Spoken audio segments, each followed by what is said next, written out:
여의도에 계셔서 잘 모르실 수 있을 것 같은데 원희룡 장관께서도 예전에 지사 시절에 공약하셨고 윤석열 대통령께서도 공약하신 해녀의 전당 예산이 무산이 되고 국가 중요 어업유산 보존 관리 예산이 전액 삭감돼서 결과적으로 내년 예산에 해녀 예산이 하나도 없습니다. 이 결과를 보고 제주도의 해녀분들 많이 아니라 도민들이 많이 좀 아쉬워하고 항상 이 도서 지역 같은 경우는 소외되었다라는 느낌, 서글프다는 느낌을 많이 받게 됩니다. 예, 저도 의원님께서 말씀하시는 거 들어보니까 필요할 것 같은데요. 네, 우리들의 블루스라는 드라마를 보신 적이 있으셨나요? 제가 보지를 못. 예, 너무 바쁘셔서 그러셨을 것 같습니다. 이 드라마는 해녀를 포함한 제주의 모습을 잘 그려내서 선풍적인 인기를 끌었습니다. 그래서 해녀에 대한 관심이 높아지고 관광객도 많이 오고 또 젊은 분들은 또 해녀 문화를 체험하겠다라고 하신 분들도 있는데요. 그런데 해녀가 이렇게 드라마 속에서만 나오는 과거의 직업은 아닙니다. 제주도에 한 8천여 분이 이제 생존해 계시고요. 전국적으로도 2020년 기준 경북에 1,585분, 충남에 1,547명 등 여러 지역에 산재에 있는 우리나라의 문화유산이라고 할 수 있겠습니다. 다만 유네스코 인류무형문화유산인 해녀가 고령화 등으로 인해서 점점 줄어들고 있습니다. 그래서 국가 차원의 보전 전승 노력이 필요하다고 생각하는데 윤석열 대통령께서도 후보 시절에 해녀의 전당 건립을 약속을 하신 바가 있습니다. 그런데 안타깝게도 올해 예산안에는 반영이 되어 있지 않은 상태인데요. 해녀의 전당을 통해서 제주도뿐만이 아니라 전국에 산재해 있는 우리 해녀들 또 그리고 일본에도 해녀가 있고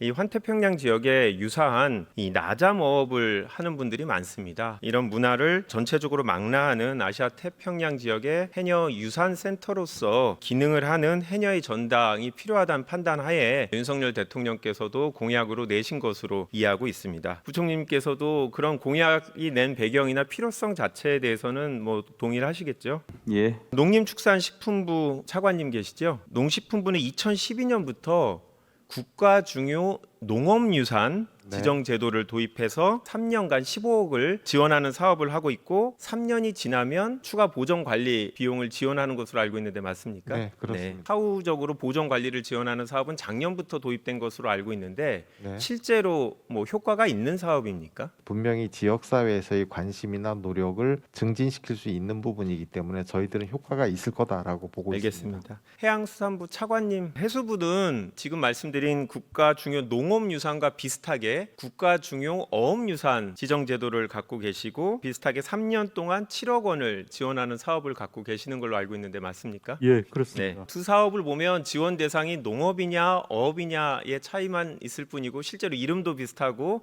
취지도 되게 비슷한 것 같습니다. 그런데 한 가지 이제 차이가 있습니다. 이 농업유산의 경우에는 사후관리 지원 시스템이 있는데 안타깝게도 어업유산의 경우에는 아직 사후관리를 위해서 추가적으로 지원하고 있지 않는 것 같습니다. 아쉽게도 유산이라는 것 자체가 오래됐기 때문에 당연히 시간이 지나게 되면 노후되고 관리가 좀 어려워지는 그런 문제가 있는 것 같습니다. 또한 제주 해녀와 하동 광양 섬진강 제첩은 UNFAO 세계 중요 농업유산 등재를 우리가 추진 중이고 내년에 상반기 현지 실사가 예정되고 있는 것으로 알고 있습니다. 우리나라 문화유산들이 세계적인 브랜드로 발돋움할 수 있는 기회가 될 것 같은데요. 국가 중요 어업유산의 경우에도 농업유산과 비슷하게 사후관리로 추가로 지원하는 게 필요하지 않을까요? 예, 의원님 말씀대로 사후관리 예산 증액의 필요성에 대해서 저도 공감하고 있습니다. 재정당국과 네. 협의하도록 하겠습니다. 알겠습니다. 국토부 장관님 계십니까? 장관님께서는 제주도 지사 출신이시기 때문에 제주 해녀에 대해서는 정말 잘 알고 계시고 관심도 많으시리라고 생각을 합니다. 장관님께서 지사를 하시던 2016년에 직접 유네스코 회의가 열린 에티오피아까지 방문하셔갖고 해녀 문화가 유네스코 인류 무형 문화에 등재되는데 직접적인 성과를 내신 걸로 알고 있는데 제 기억이 맞습니까? 예, 맞습니다. 네.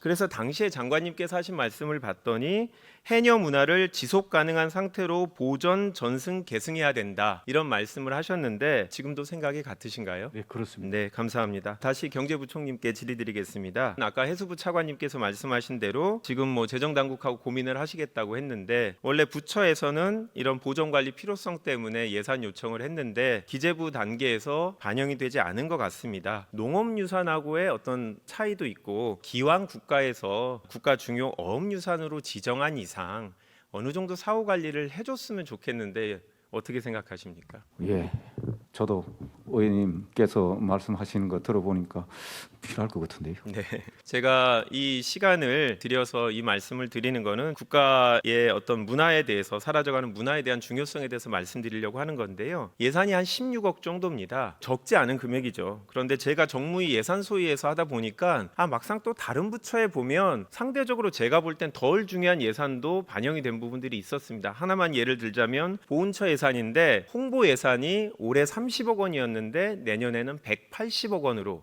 6배가 늘었습니다. 세부적으로 살펴보니까 퀴즈 대회 개최하는데 10억, 토크 콘서트 7억 5천, 게임을 개발하는데 10억 원, 이게 홍보 예산으로 포함되어 있었고요. 현충 시설에 대한 어플, 앱을 개발하는데 13억 원이 배정돼 있었습니다. 과연 예산이 국가 전체적으로 볼 때 보다 필요한데 배정이 되고 있는지에 대해서 의문이 들어서 오늘 질의를 드리는 건데요. 여의도에 계셔서 잘 모르실 수 있을 것 같은데 원희룡 장관께서도 예전에 지사 시절에 공약하셨고 윤석열 대통령께서도 공약하신 해녀의 전당 예산이 무산이 되고 국가 중요 어업유산 보존 관리 예산이 전액 삭감돼서 결과적으로 내년 예산에 해녀 예산이 하나도 없습니다. 이 결과를 보고 제주도의 해녀분들 많이 아니라 도민들이 많이 좀 아쉬워하고 항상 이 도서 지역 같은 경우는 소외되었다라는 느낌, 서글프다는 느낌을 많이 받게 됩니다. 사라져가는 여러 문화유산에 대해서 우리 정부가 조금 더 관심을 가져주셨으면 하는 바람에 이런 말씀 드립니다. 한번 살펴봐 주시면 좋겠습니다. 예, 그러겠습니다. 한번 잘 보겠습니다. 네,